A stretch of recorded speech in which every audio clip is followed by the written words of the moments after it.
শক্তি কিংবা ভয় দেখিয়ে নয়, ইনসাফ এবং উদারতা দিয়েই মানুষের মন জয় ও জনগণের ভালোবাসা অর্জন করার আহ্বান জানিয়েছেন বিএনপির ভারপ্রাপ্ত চেয়ারম্যান তারেক রহমান।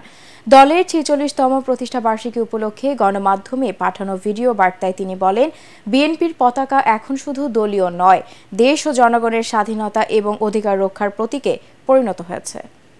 দেশের গণতান্ত্রিকামী জনগণকে বাংলাদেশ জাতীয়তাবাদী দল বিএনপির ৪৬তম প্রতিষ্ঠা বার্ষিকীর শুভেচ্ছা।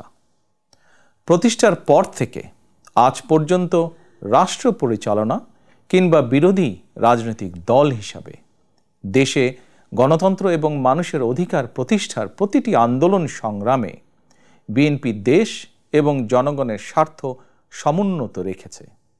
এ কারণেই শত প্রতিকূল পরিস্থিতি পেরিয়েও দেশের গণতান্ত্রিকামী জনগণের কাছে স্বাধীনতার ঘোষকের দল বিএনপি সবচেয়ে জনপ্রিয় এবং বিশ্বস্ত রাজনৈতিক প্রতিষ্ঠান।